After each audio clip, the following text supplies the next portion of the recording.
Hello friends, welcome to Pebbles and welcome to my training course of 48 laws of power या सत्ता के 48 नियम। एक चीज़ मैं आपको बता दूं कि इस संसार के सबसे बढ़िया शस्त्र कौन से है। सबसे बढ़िया हथियार और शस्त्र है उदारता और ईमानदारी। अगर इनका सही ढंग से धोखे के लिए इस्तेमाल किया जाए तो अगर आपको माफिया वर्ल्ड की जानकारी होगी, अमेरिकन माफियाज की अगर आपको जानकारी होगी, तो ज़िंदगी भर गैर कानूनी धंधों से कमाई करके, लोगों को लूट कर, ड्रग्स का कारोबार करके, सब तरह के बुरे धंधे करने के बाद ये माफिया लीडर्स जो होते थे, गॉडफादर्स जो होते थे, वो किसी चर्च, कॉलेज और बहुत सारे लोगों को बहुत सारा डोनेशंस दे देते थे पैसे के रूप में, या किसी को मदद करते थे। और उसकी वजह से उनकी जो पिछली ज़िंदगी थी वो पूरी तरह से वो लोग कवर कर देते थे, पूरी तरह से। ये होता है, उदारता और ईमानदारी बड़े से बड़े किले को गिरा सकते हैं, बड़े से बड़े किले को। इसका और एक चीज़ आप ध्यान लीजिए कि अगर आपको लगता है कि कोई आदमी बहुत ही ईमानदार है, आपके साथ बहुत ही ईमानदारी से बर्ताव कर रहा है, अब हो सकता है कि वो सचमुच हो, लेकिन हमेशा यही सोचिए कि ये आदमी ज़िंदगी भर ईमानदार रहेगा, ज़िंदगी का सबसे बड़ा धोखा देने के लिए।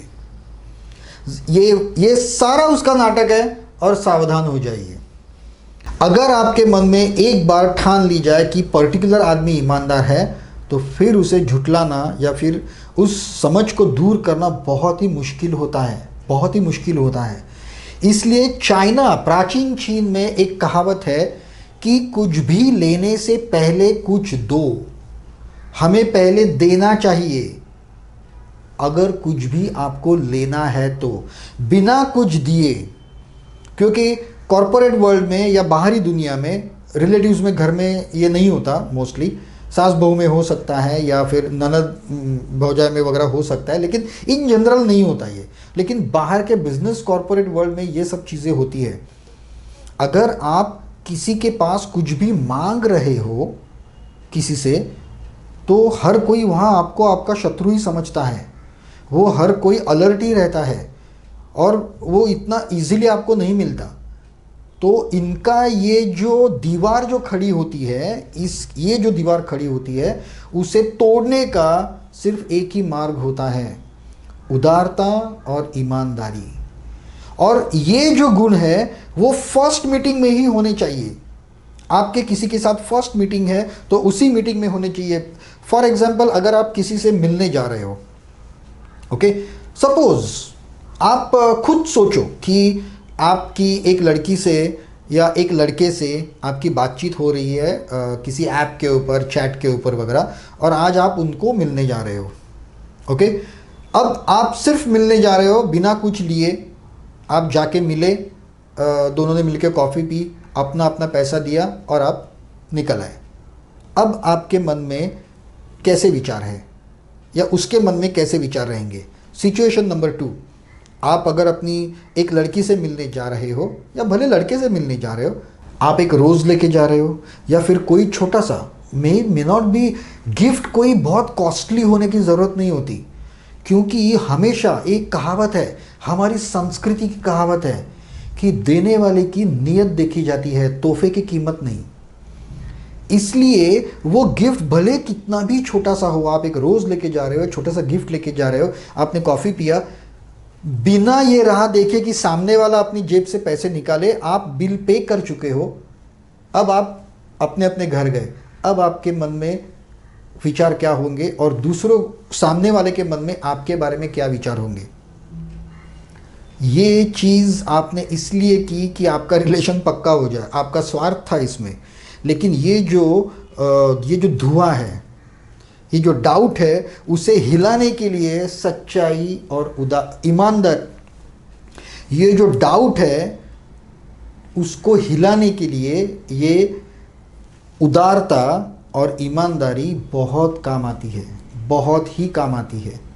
प्राचीन चाइना में एक सम्राट था, उसका राजा हू था शायद, नहीं, प्राचीन चाइना में वुंग नाम का एक सम्राट था और दूसरे राज्य का जो था उसका इसके साम्राज्य पर आँख थी उसकी, लेकिन वो बहुत शक्तिशाली था, कुछ कर नहीं पाता था। तो वो दूसरा जो राजा था उसने अपनी लड़की का ब्याह उसके घर में कर दिया। अब एक दिन वो दूसरे राजा ने अपने दरबार में पूछा कि आपको क्या लगता है हमें किस पर अटैक करके उसका राज्य छीन लेना चाहिए। तो उसके मंत्रियों ने कहा वुंग का। तो ये बहुत गुस्सा हो गया, दरबार में उसने भला बुरा कहा कि ऐसे कैसे हो सकता है, वो तो हमारे संधि है और अब वो हमारे परिवार के लोग हैं, हम उसके ऊपर कुछ नहीं कर सकते, वगैरह वगैरह वगैरह। ये जो उदारता, ईमानदारी, ये जो चीज़ है वो उसने भरे दरबार में कही।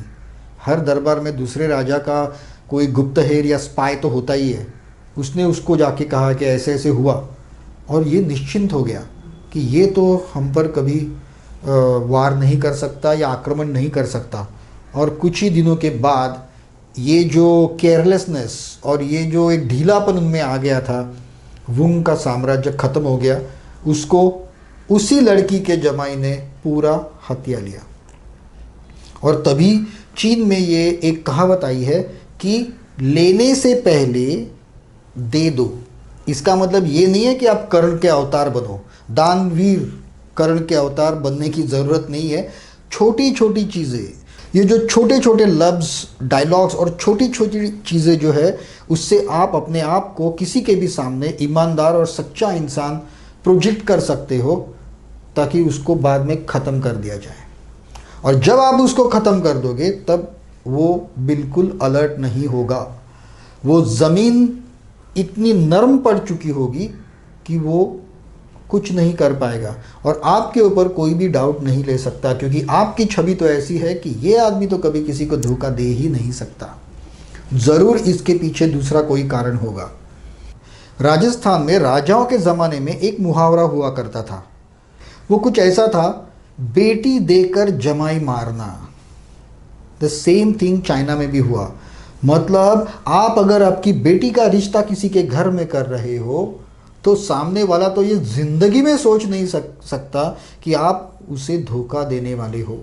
ये सीन और ये टेक्निक, ये टैक्टिक्स आपने कई फिल्मों में भी देखी होगी। मैंने खुद कई फिल्मों में देखी है कि अपने दुश्मन को पूरी तरह से एकदम ढीला करने के लिए, उसको बेखबर करने के लिए ऐसी ही ईमानदारी और उदारता की ट्रिक्स यूज़ की जाती है। और यही कॉरपोरेट में भी होता है और यही सब जगह पे होता है। तो हमेशा दानवीर कर्ण का अवतार न बनते हुए छोटे छोटे बातों में, छोटी छोटी चीज़ों में आपको ईमानदारी और उदारता दिखानी ज़रूरी है। वो भी सबके सामने। सबको पता लगना चाहिए कि आप कितने उदार और कितने ईमानदार हैं। इसका प्रोपेगेंडा होना चाहिए। प्रोपेगेंडा कैसे करते हैं वो हमने पिछले रूल्स में देखा। सबको पता होना चाहिए ताकि वो आपका जो फौलादी हाथ है उसके ऊपर एक वेलवेट का कवर चढ़ जाएगा और जब उससे आप वार करोगे तब सामने वाले को तो पता भी नहीं चलेगा कि आपने क्या किया है। फिर से आप कहोगे कि ये तो साला बहुत अनैतिक है, ये तो हमारी संस्कृति के बहुत खिलाफ है। तो हाँ है, लेकिन सत्ता का खेल यही होता है। इसका रूल क्या है और ये क्या कहता है? Use selective honesty and generosity to disarm your victim.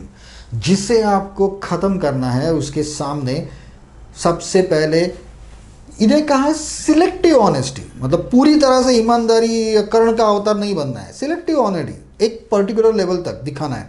आपको पता होगा ट्रोजन हॉर्स आपने सुना होगा कि एक बहुत बड़ा लकड़ी का घोड़ा भेजा गया और उसके अंदर सिपाही छुपे हुए थे। मैं कहता हूँ आपका कोई दुश्मन भी होगा ना, या कोई आपसे बहुत हेट करता है, वो भी ऐसा इंसान होगा, लेकिन आप अगर किसी को गिफ्ट दे रहे हो तो उसे नकारना लगभग नामुमकिन होता है, क्योंकि आप बहुत अच्छे बन रहे हो तो लोग ले लेते हैं। तो ये लेना उनके लिए बाद में कितना खतरनाक हो सकता है ये लोगों को पता नहीं होता, लेकिन ऐसा होता है। तो अपनी ईमानदारी और उदारता से लोगों को वश में करें। बहुत ही सिंपल रूल्स है, मैंने बहुत विस्तृत तरीके से आपको बताया है। The essence of the deception is distraction An act of kindness, generosity or honesty will distract and disarm the people and turn them into gullible children. ये जो होते हैं essence of deception, distraction. Distract करना है आपको, आपके दुश्मन का या आपके राइवल का ध्यान जो है वो दूसरी जगह पे भटकाना है। उसने सोचना चाहिए कि ये आदमी ऐसा कर ही नहीं सकता। ये जब भी वो सोचेगा और तब आप कुछ करोगे तो वो तो बचने की उसकी तो उम्मीद ही नहीं है, ज़ीरो उम्मीद है। और आपको शायद पता भी होगा, आपके साथ भी ऐसा हुआ होगा कि ऐसे ऐसे लोग आपको धोखा देकर चले जाते हैं जिनके बारे में आपने सपने में भी कभी सोचा नहीं होगा। और ये चीज़ें कॉरपोरेट वर्ल्ड में बहुत ज़्यादा होती है, बहुत ज़्यादा। और तब वो सामने वाला सिर्फ एक स्माइलिंग सेंटेंस बोल के चला जाता है, this is not personal, it's business. भाई लोग, जिंदगी में कुछ बिजनेस नहीं होता, एवरीथिंग इज पर्सनल। हम खाना खाते हैं वो भी पर्सनल होता है, हम काम करते हैं वो भी पर्सनल, किसी के लिए अच्छा करते हैं वो भी पर्सनल और बुरा करते हैं वो भी पर्सनल। लेकिन ये एक बच के निकलने का सेंटेंस होता है, सिर्फ बोल के चले जाते हैं, don't mind it bro, it is not personal, it's business. कुछ बिजनेस नहीं होता, ये सब पर्सनल होता है। तो आप लोग आज से ही ये जो लेने से पहले देने का जो ट्रिक है उसे शुरू कर दीजिए।